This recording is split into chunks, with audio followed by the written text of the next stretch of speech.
This is the Palin Update on Saranet Radio. I'm Kevin Scholla. We need to concentrate on what really matters in this world. I, anyway, have got to be focused on things that I can do to help affect change in this country. Before Sarah Palin entered the world of politics, she accomplished plenty in other areas. She led her basketball team to a state championship, and she showed just how multi-talented she is, working as a television sports anchor. Palin also competed in the Miss Alaska pageant and did very well, showcasing her musical talent and other attributes. Today, we speak with a woman very familiar with the pageant world, and she has more than just that in common with Governor Palin. Brenda Sharman is our special guest on the Palin Update. Brenda, thanks so much for stopping by today. Hey, Kevin, thank you. Now, you have a very interesting story. You were Miss Georgia USA in 1990, and then you went on to compete in Japan at the Miss Flower Queen pageant, and you won the thing, beating contestants from 36 countries. And I bring this up because it's impressive, but also Sarah Palin has competed and fared quite well in pageants, and she has said it has given her a lot of confidence and helped her out in politics. So tell us, what do you think? What do these pageants do for you? Are they big confidence builders? Well, I think sometimes they can build confidence in a young woman. I'll have to say that I kind of have mixed emotions for pageants nowadays, because I think that many of the pageant systems have grown to be very, very overtly sexualized. So the pageants that we're seeing nowadays, I think, are a lot more hot and sexy than they used to be even 20 years ago. So I'll preface the conversation with that I'm not so much of a fan from what I'm seeing on the TV nowadays. But I think that some of the best part about competing in pageants as a young woman is that when a young girl competes for a contest like that, she is forced to sit down with a bio, formulate opinions about who she is, what she stands for, what she believes in. She has to be well-versed on current affairs and, worldly topics. Recently, I was actually in Florida judging the Miss America's Outstanding Teen pageant, which is the teen counterpart to the Miss America system that Sarah was in.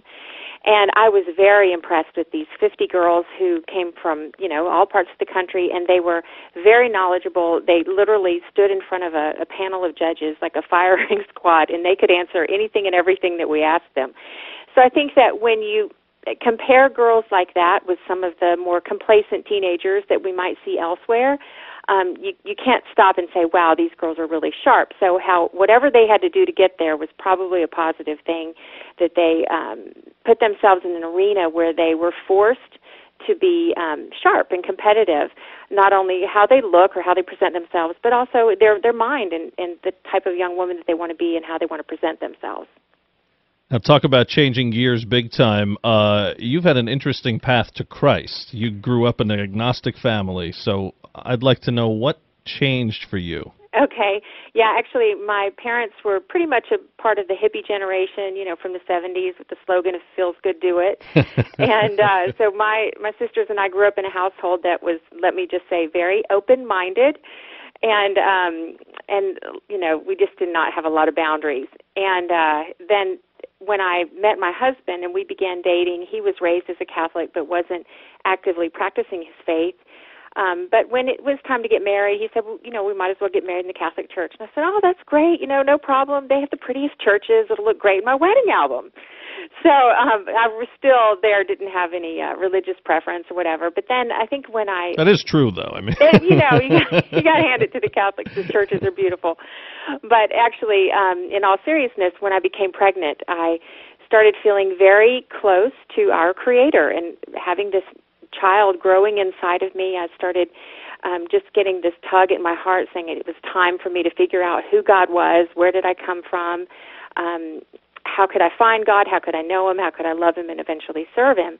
And I started searching all different world religions, everything from Hinduism to Buddhism to the New Age movement, and I've worked in the fashion industry my whole life, and so I always say that backstage we always had a very colorful cast of characters, and we would have long conversations about different ideas of religion and philosophies, but basically over a period of probably 5 or 6 years and through the study, I found myself on the doorsteps of the Catholic Church, and I gave my life to Christ, and I tell everybody who I speak with now that I invited Christ not only into my heart and into our home and my marriage, but I also had to invite Christ into my closet. And as a woman, that's one area where we normally don't want anybody telling us what to do, but I realized that having lived in the fashion industry and worked as a professional model and actress for 20 years, I realized that there were some outfits in my closet that didn't really align with my faith, and I recognized the importance of being authentic in my message of being a Christian woman, and how I present myself does make a difference, and it does send a message. Well, you know, back in 2008, Governor Palin was criticized by some on the left for her wardrobe. Basically, they said she looked too good, and the Republican Party was paying for it. So jealous much. But yeah. Anyway, she defended herself quite well, you know, and you know a lot about fashion, and you're talking here about what you developed, a very unique program called Pure Fashion, designed to help girls look great and at the same time feel even better. Tell us what it's all about. You call it the Modesty Movement? Yes, actually. And referring back to Sarah, too, you know, I think, unfortunately, she was just in one of those situations that she just wasn't going to win. Somebody was going to criticize her for everything, but she did look great. I mean, she always looked stunning in whatever she wore. And I really respect politicians now, because I feel like they're one of the last groups that honor the fact that what we wear sends a message. And they're very particular about, you know, how they dress, because politicians know that when they're speaking, they want people to focus on what's in their mind or in their heart, and they don't want people to focus on their body parts.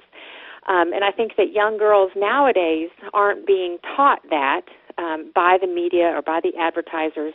And so many of the messages that young girls see in the malls or when they go shopping, or heck, even, you know, when they're getting the Victoria's Secret catalog in their mailbox at home, many girls are just growing up with this idea that their life should be focused on being hot and sexy. And as Christians, we believe it's more important to be holy than hot, but you won't find that on a headline on a magazine anywhere. But the media really is impacting our teens, and the recent statistic said that, you know, every teen will see probably 480,000 sexual images by the time they graduate from high school. So this over-sexualization is just bombarding our kids. And girls are forgetting that their body is a temple of the Holy Spirit, and they, you know, should dress with dignity and decency and respect.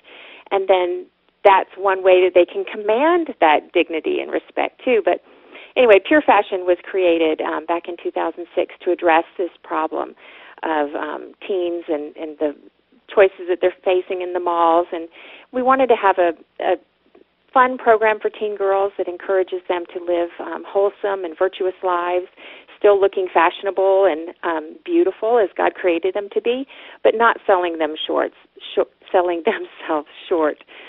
Or short. Yeah, exactly. Yes. Exactly. Now, you say girls and everyone need to develop their beauty from the inside out by cultivating a beauty that will last into eternity. That's powerful. Mm-hmm. Yeah, and actually during the Pure Fashion talks and the sessions, we discuss how I believe that, you know, God has given us beauty tips, I think, through the 7 virtues. And if a young girl can develop those 7 virtues and develop that beauty from the inside out, then that is the beauty that will last through all eternity and can actually, you know, change hearts instead of just turning heads. But the virtues being the virtue of wisdom and justice and temperance and courage and, of course, faith, hope, and love. But, you know, if a young woman focuses on developing her wisdom, think about how attractive that is. And then the virtue of justice. If she treats other people the way God would want them to be treated, and she treats other people fairly and with dignity and respect, then that's beautiful. The virtue of temperance is something that I don't think that we focus on enough as a culture, because we're all living in this drive-through society, and we want what we want when we want it, and we overdo too often. But if a teen can master that virtue of temperance, then that's beautiful.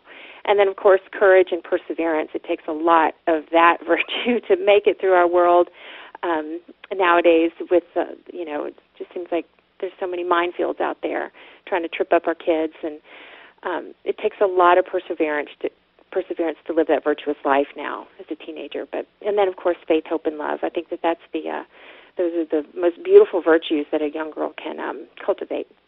Beauty tips from God. Who'd have thunk it, right? Mm-hmm. Now, Yeah. what do you say to those that keep taking pot shots at Governor Palin, and for a lot of things that you can relate to, her pageant work, her looks, her Christianity, her pro-life stance?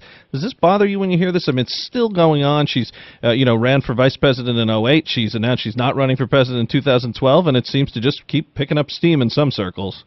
It's just really unfortunate because I think that some people are just going to pick no matter what is in front of them. Either she would be too attractive or not attractive enough, and so honestly, she's in a tough spot there. But I think that, with our media being dominated by a lot of people who don't necessarily hold Christian values, I think that they're going to attack her, first and foremost from that perspective.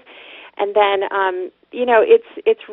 it's hard because I think that women get overanalyzed with the way they look and the way they present themselves, and sometimes, we do not see the same type of comparisons and the same type of overanalysis or critiques going on with men. I mean, with Newt Gingrich, how many people have analyzed his clothing or his hairstyle or his skin? You just don't do that with a man. So it's one of the things that a female politician has to know is a hurdle. It's unfortunate, but it's just kind of the way of the world that women are judged by the way they look, first and foremost. Now, just like Governor Palin, you have a wonderful husband and children. Aren't these people in your life a gift from God every day? Is this a reminder every day when you wake up? Oh, absolutely. Oh, my gosh. And I'm very pro-life as well. And that was one of the things that when I had my conversion and we just had one child, and then we opened up our heart to receive however many children God wanted us to have. And thanks be to God, we now have 3 beautiful boys. And there's nothing better than that gift of life. And I respect her for embracing her children, each one of them with the different gifts that God has given them. And so, yeah, I think that she's a great poster mother for the topic of life.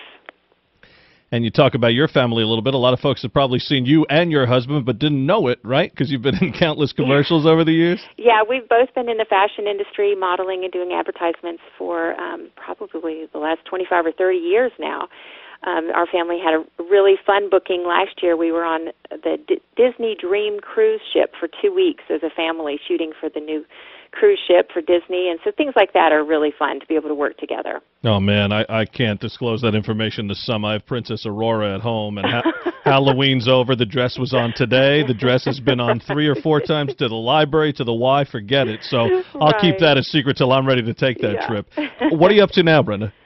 So now I actually just still travel and speak on the topic of pure fashion and the underlying message of women recognizing their dignity in the eyes of God, and learning how to stand up against the culture and say no to certain advertisements and advertisers. And I enjoy speaking to young girls and mothers groups, and still keep one foot in this modeling and acting business and doing commercials and spokesperson jobs. Brenda Sharman, keep on rocking. We appreciate you coming on the Palin Update on SaraNet Radio. Thank you so much. God bless you. And Brenda Sharman appears on the Palin Update on SaraNet Radio, courtesy of CMG Booking, the Catholic Speakers Bureau. Check them out at www.cmgbooking.com. Governor Palin continues to weigh in on the issues. She has not, however, endorsed any of the GOP hopefuls for president. The political world is waiting with anticipation to see who she backs in this tight race, if she does in fact endorse anyone. So we want to know what you think. Do you think Governor Palin will endorse anyone? Do you want her to? And if so, which candidate should she support? Let us know on our new Facebook page. Just go to Facebook and like SaraNet Radio and tell us your thoughts. Well, that'll just about do it for this edition of the Palin Update on SaraNet Radio. Be sure to visit saranet.net for continuing coverage of Governor Palin, our radio show, plus plenty of articles from yours truly and our SaraNet contributors. You can also go to saranetradio.net and head right over to the radio page.